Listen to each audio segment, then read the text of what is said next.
নমস্কার বন্ধু, আমার চ্যানেলে সকলকে জানাচ্ছি স্বাগতম। আজকে ব্লগটা আরম্ভ করছি আমি এখান থেকে। বাজে এখন সকালের 5:45 মতন।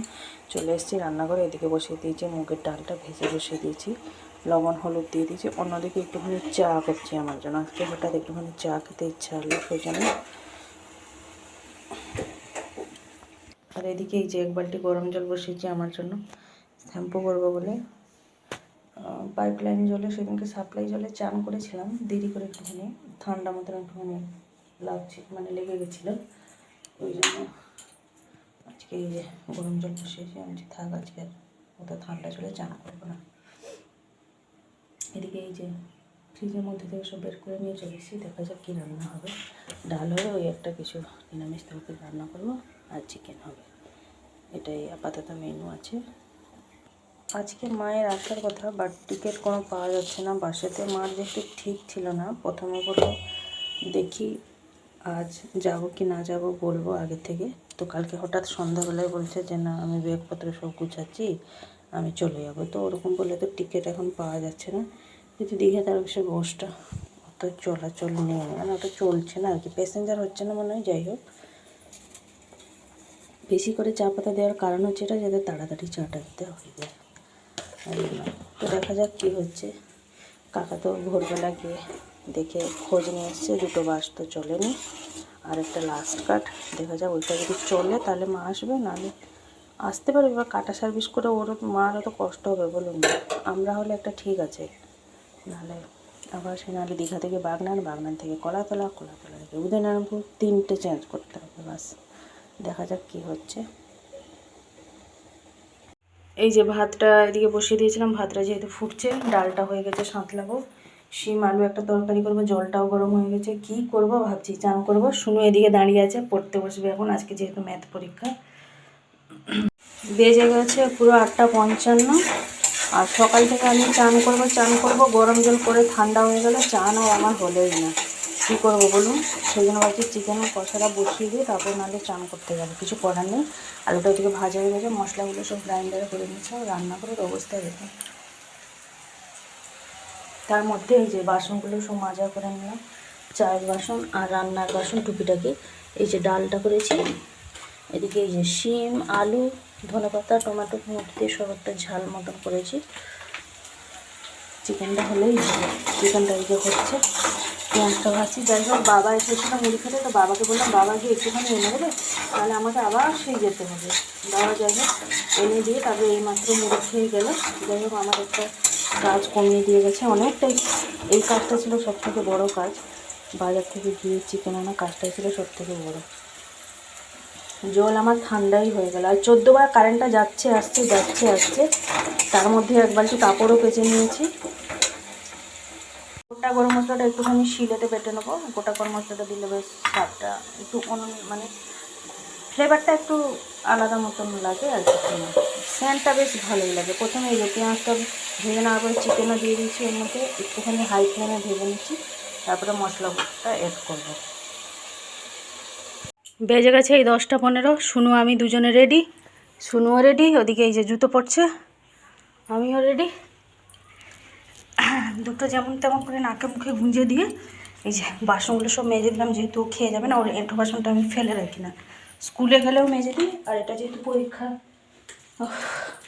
বাবারে বাবা, একটা তাড়াহুড়ো করে সত্যি। সকাল থেকে এই মাত্র কাপড়গুলোকে শুকনো দিয়ে এলাম। এই যে চিকেন আলুটা একদম পাতলা ঝোল করেছি। মাও বসে পড়েছে ওদিকে, গাড়িতে ফোন করেছিল। 3:20 নাগাদ আমাদের উদয়নারায়ণপুরে পৌঁছে যাবে, একদম পুরো রাইট টাইম। 10:10 করে ছেড়ে দেবে গাড়ি, আর 3:20 ওই 3:40 এইরকম আমাকে বললো। যাই হোক, কাছাকাছি বলে আমি বলেছি হলে কাছাকাছি তুমি আমাকে ফোন করে দেবে। এই যে 2টো বাজতে 10 মিনিট বাকি, এইমাত্র বাড়ি এলাম। 1:30টার সময় ছুটি ছিল, যেহেতু বেরোবে এতগুলো বাচ্চার মধ্যে, তারপরে রোডও জাম থাকে। এসে দেখছি কাকা রাস্তায় যাচ্ছে, কাকার সঙ্গে আমার দেখা হলো। কাকা বললো আমি আর খাবো না, পাউরুটি যাই হোক কিছু খেয়ে থেকে যাবো, আমি আর বাড়ি যাবো না। আমি বললাম আমি তো তোমাকে বললাম 1:30টার সময় ছুটি, তুমি ওই 1:45 বা 2টো নাগাদ করে আসবে। আগে থেকে চলে এসছে মনে হচ্ছে, অনেকক্ষণ এলে বসেছিল, কিছু করার নেই। এবার শুনু আর আমি দুজনে ভাত খেয়ে নেবো। মা 3:30টার মধ্যে পৌঁছে যাবে আমাদের উদয়নারায়ণপুরে। শুনু আর আমি এখন দুজনে ভাত খাবো। চলুন তাহলে খেয়ে নিই আমরা, বাকি কাজও আছে সব। মা আসার আগে ভাবছি সব কিছু কাজ কমপ্লিট করে মায়ের সাথে একটুখানি গল্পেতে বসবো আর কি। বেজে গেছে দুপুরের এই যে 2:40 মতন। খাওয়া দাওয়া তো কমপ্লিট। শুনু আমি এসেই তো সঙ্গে সঙ্গে খেয়ে নিলাম। আর কাকাতে বললাম সে ফিরে গেছিলো, বাবা এলো একটু আগে, দূরে কোথায় গেছিলো, যে আমি খেতে বসেছি, বাবা এসে গেলো। যাই হোক বাবা এখন খাচ্ছে, বাবাকে দিয়ে দিয়েছি। এদিকে আমি যে লজেন্স করবো বলে সব বের করে নিয়ে চলে এসেছি। লজেন্সটা এখন করবো। মা মনে হচ্ছে 3:30-র মধ্যেই চলে আসবে বাড়ি। 3:40 নাগাদ করেই চলে আসবে বাড়ি। থেকে যে সমস্ত কাপড় চোপড় ছিল সেগুলো খাওয়া দাওয়ার পরে সব তুলে নিয়ে এসে মুছে গাছে রেখে দিয়েছি। বাসনগুলো বাইরে রেখেছি। বাবা খাওয়া হয়ে গেলে একসাথে বাসনগুলো সব মেজে নেবো। ওদিকে রান্নাঘরে সমস্ত কাজকর্ম গুছিয়ে রেখে দিয়ে চলে এসেছি। লজেন্সটা করে নিই। বাজে এখন 3:40 মতন। এদিকে আমার সমস্ত কাজকর্ম কমপ্লিট। লজেন্সগুলো তো করে নিলাম বলছিলাম তখন। ওদিকে রান্নাঘরেও সমস্ত কাজ করে নিয়েছি। মা যেহেতু আসার টাইম হয়ে গেছে, এদিকে এই যে জলটাও চলে এসছে। ওদিকে রান্নাঘরের সমস্ত কাজকর্ম গুছিয়ে নিয়ে যে ঘর তোর ঝাঁট দেওয়া হয়ে গেছে। মা এলে মার সাথে বসে একটুখানি গল্প করবো আর কি। ওই জন্য এই যে সব কিছু কাজকর্ম গুছিয়ে নিলাম। আজকে রুটিও করে নিয়েছি খুব তাড়াতাড়ি। এদিকে এই যে ছোট্ট হাঁড়িতে 2টো ভাত বসিয়েছি। মা যেহেতু এলে খাবে সেই জন্য ভাতটা এখনও বাকি আছে, হয়নি। শুনু তার একবার করে আসছে, বাইরে বেরোচ্ছে, দেখছে, আমাকে শুধু বলছে মামা কখন আসবে। মামা তো বলেছিল 3টের সময় পৌঁছে যাবে, না সরি 3:30-র সময় পৌঁছে যাবে। 3:30 তো বেজেই গেল, মামা কখন আসবে। মা তখন ফোন করেছিল প্রায় 3টে বাজতে 10 মিনিট বাকি। তখন আমাকে বললো আমতা পেরিয়েছে, আমতা থেকে তো মিনিমাম 1 ঘন্টা লাগে। আমি এখন আর দেরি আছে। এই ভাতটা হচ্ছে হোক, আমি বাইরেটাই দাঁড়িয়ে আছি। জলগুলো একটুখানি ভরে নিই টুকিটাকি। বাইরে সিলভারি ঘন্টা ভরে রাখলে কি হয়, রাত্রিবেলা বাসন মাজতে সুবিধা হয়। মা যেহেতু ছিল না বলে ভিতরটাতে বাসনটা মেজে নিচ্ছিলাম। মা চলে আসছে, আজকে বাইরেটাই মাজবো। শুনে এই যে পিছন থেকে উঁকি দিচ্ছে। এই যে মা চলে এসছে, জাস্ট এলো। শুনু সেই 3টে থেকে তো শুধু সময় দেখছে কখন আসবে কখন আসবে। আসার সময় এই যে শুনুর জন্য কী নিয়ে এসছে, তো কি লেস আর বিস্কুট আর কি কী সব নিয়ে এসছে। চকলেট আছে সব ফ্রিজে 2টো। আমার একটা অনলাইন থেকে এলো পার্সেল। এটা তোর। মা চলে এসছে, 3-4 দিন হলো মাকে দেখায় না, মনে হচ্ছে যেন কতটা রোগা রোগা হয়ে গেছে। ভাত হয়ে গেছে, মা এবার খাবে ভাতটা। এই যে মাকে এখানে ভাত দিয়ে দিয়েছি, মা খাচ্ছে বসে বসে একদম গরম গরম ভাত। আর আমি ড্রেসটা একটুখানি পরে ট্রাই করছিলাম। ড্রেসটা হচ্ছে অ্যাকচুয়ালি পিকনিকের জন্য। এই টপটা, এটা ড্রেস না, যাই হোক একটা টপ নিলাম। আর নিচে তো জিন্স প্যান্ট আছে। আর নতুন ড্রেসগুলো এখনও আছে, এখনও পরা হয়নি। এটা পিকনিকের জন্য না হলো। পিকনিক মানে আমাদের বছর হচ্ছে একটা উৎসব, বাকি সোনেরগুলো সব আসবে।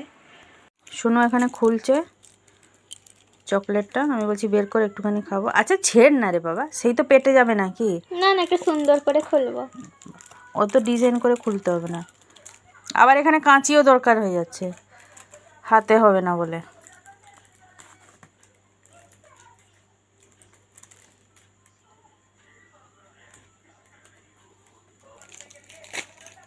লাস্টে হাতটাই কাজ এলো।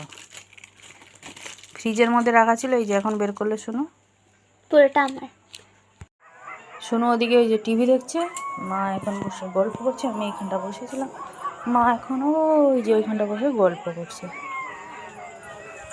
তো আজকের ভিডিওটা বেশি বড় করছি না, আজকে আমার ব্লগটা এই পর্যন্তই। আবার দেখা হচ্ছে আপনাদের সাথে আগামীকাল আরেকটি নতুন ব্লগ নিয়ে। সবাই ভালো থাকবেন, সুস্থ থাকবেন। ভিডিওটি ভালো করে লাইক দেবেন।